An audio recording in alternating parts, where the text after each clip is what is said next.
Hey, welcome back to Vision Pros Live. I've got Fiquan Bilal today, and I'm really excited to hear all about your vision, Fiquan. Why don't you go ahead and talk about that? Introduce yourself a little bit, and then we'll get rolling. Thank you. I really appreciate you having me on the show, Sue. So, vision.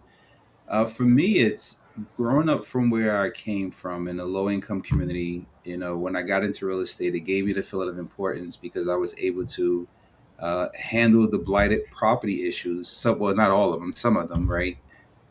We had in the community, whether they were dilapidated properties from burnouts or just vacant, and it was a really good feeling. And to this day, it gives me my feeling of importance to be able to go back to those communities, revitalize the properties, put them back on a tax roll, give a residents a better place to live. And the vision is which we call, our BHAG, our big, hairy, audacious goal is to provide housing, meaning rentals, affordable housing for 5,000 residents. And that can take 10, 15 years to get done. But that's the ultimate, to be able to provide housing for 5,000 families, quality, affordable housing, That's because cool. it's not really much value being added unless it's new construction, and they have to put 15% because of the law, low income people mixed with the property. That's the only way that those type of the people that live in those communities will see something brand new. Most of it is old property, so we what we do is we go in and make them beautiful and just transition complex to community. That's really cool. And that can make such a huge difference. Like the ripple effect of what that does in a community. Like, tell me about that. That must Yeah, like, so light you up. so so complex to community is actually, I was at a conference and there were a lot of other real estate business owners, and there was a young lady that was talking about, their models is they buy a property that's underperforming, they renovate it, and better curb appeal, they could generate rents and make more profits. And there was another person that was saying, well, what happens to the people that live there? Right? Does the mindset of the people change, right? If you're dealing with like low income, affordable housing type of a client. So, during that conversation, it kind of dawned on me complex to community, because not only the mission is to make the place a better place to live, but also to try to shift the mindset and the people. What do I mean by that? There's several nonprofit agencies that will come to the function room at your property and teach people how to do resumes. You can do Zumba classes on Saturdays for the seniors. You can do so many different things where it doesn't cost the property owner much money. It's just called collaboration with different vendors. You can do back to school programs, give out book bags, and a whole bunch of stuff. So that helps give value, and that changes the mindset in those communities. And that's really how you go from complex to community. And also, there's programs where they teach people how to get home ownership on their own Oh, and wow. become their own homeowner, right? For those little micro homes they're doing now, there's a Mhm. lot of government assistant programs that you can make the residents aware of, so they can transition from the rental into possibly their own home, or just have some type of financial literacy understanding. So, That's yeah. incredible. I mean, and having that all where somebody lives, so it's very convenient for them. Have you been doing like, how long has this been going on that you've been involved, and what kind of results have you seen in the complexes you've built? Yeah, so I've been in real estate for about 26 years, and I transitioned to the bigger multifamilies like right after COVID. We Mm. were doing a lot of rentals here in New Jersey, smaller, two family, four family, six family. I think the biggest one I owned was a 12 unit. And then after COVID, we had a lot of New Yorkers coming over I'm in North Jersey, so we had a lot of New Yorkers moving over. Values went crazy, so we started to divest that portfolio. Then we kind of took the war chest and went to the southeast, where we can actually create a bigger impact. And our target is buying 40 unit buildings to maximum 140 unit buildings, somewhere around 70s, 80s build. So we started that after COVID. The whole shift on the business model as far as complex and community was something that we've just implemented a little less than a year ago. So after we went through the process of buying buildings and working through the processes and gearing them up for either refinance or exit, going to these different functions was where that finally hit me. So we are seeing positive results from that. If you have Again, there are vendors that are nonprofit that you can partner with, so it doesn't cost you as an operator money.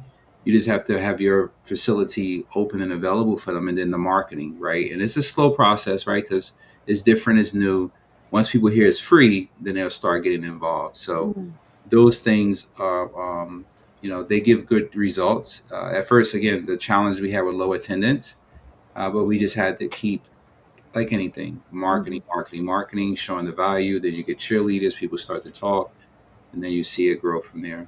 Well, that's great. It's amazing how you still have to market things that are free, right? Like, Yeah. so what got you into this? From the start, this is really ambitious and cool project.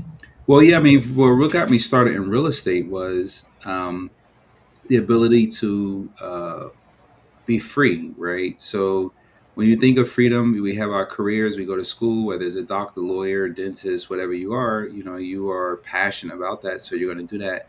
But as the years go by, you want to really see what other things you can do besides traditional investments. Like with the regular person who have a job, I'm going to put money in my 401k, I'm going to buy a bond, or I'm going to do this and that, I'm going to earn 4%, 6%, or whatever it is on the stocks, and they never really look at alternative assets. So my mind shifted over 26 years ago, where I took the leap of faith and got started in the business. So, and it's been a journey. I've been through the global financial crisis of '08, the dot com bust 2000 in the early 2000s.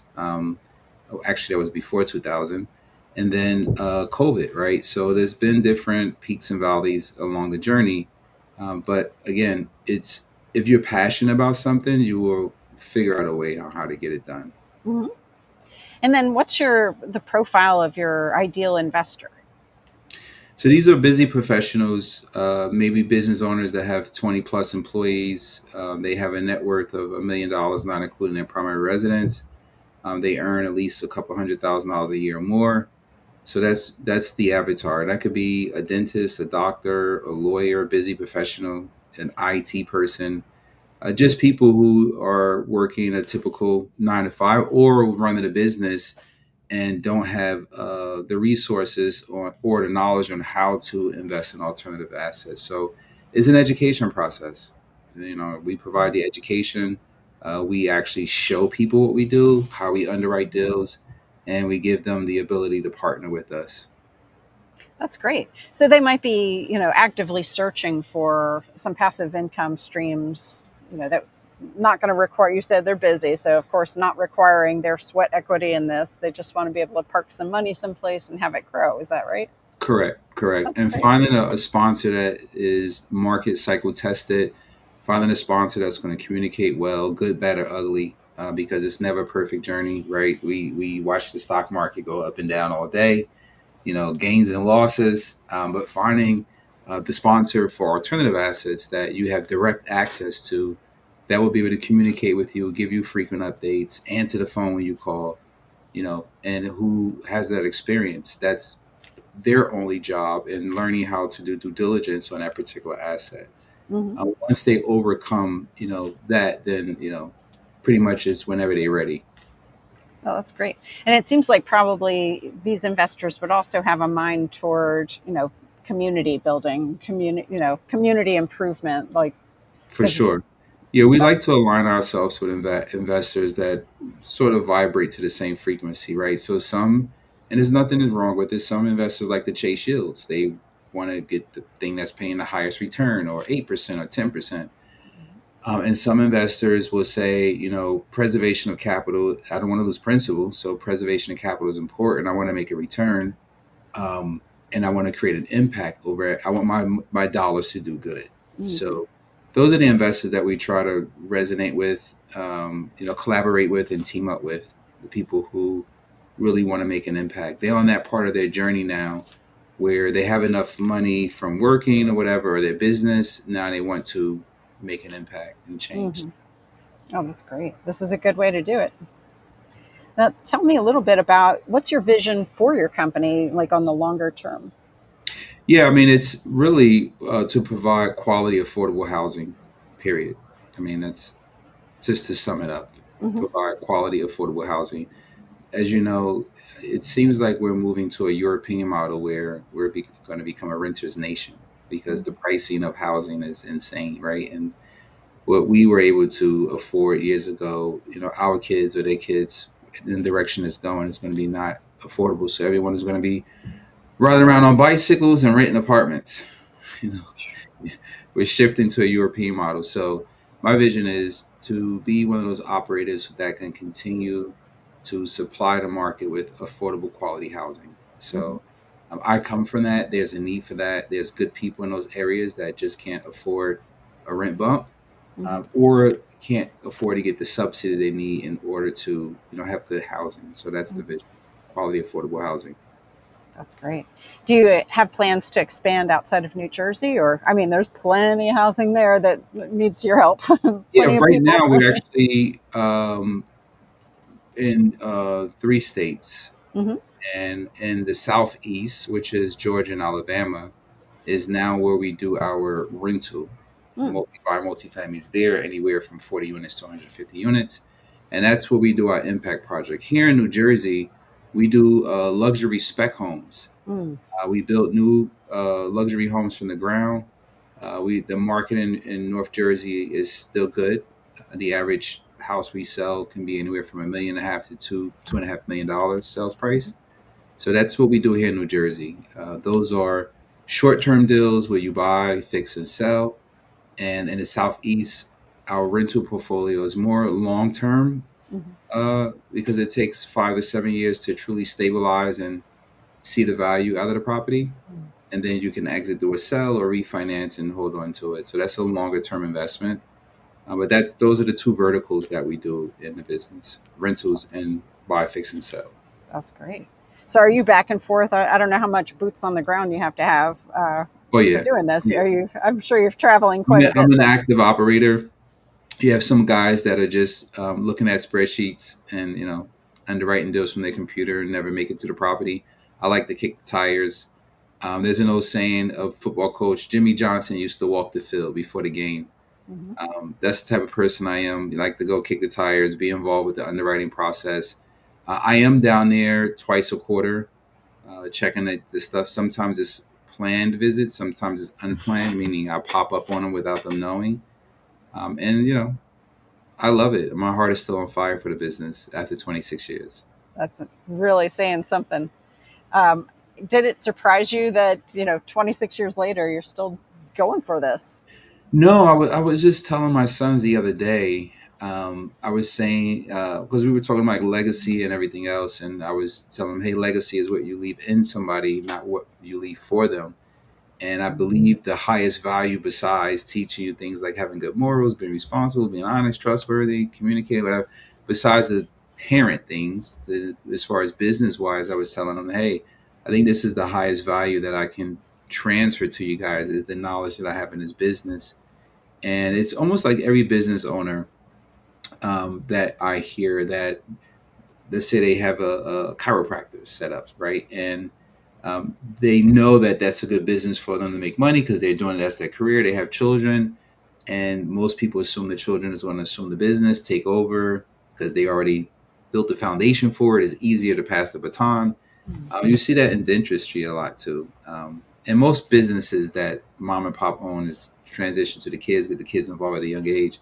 But then you see the other side of that where the kids don't want to be involved with that business at all. They want to go a whole different route, which is nothing wrong with that either. But the point I'm making is that I was sharing with my kids that that's the highest value business wise I think I can transfer to them, is because the time that I've been doing it, the things that I've learned, that will kind of give them the cheat code, if you will, to get Yeah, it done. that's cool. Are they old enough to appreciate what that means? Oh, for sure, for That's sure. great. That's so cool. That's really neat. Well, fantastic. Thank you for being here today. I'm really happy that you tuned in to Vision Pros Live. I'm looking forward to seeing your reactions as these episodes continue to move forward. This is going to get more and more fun. We'll have more and more engagement as well. We'll invite people to participate in the show. And thank you for giving us your time and attention. Have an excellent time building out your vision and becoming a Vision Pro yourself.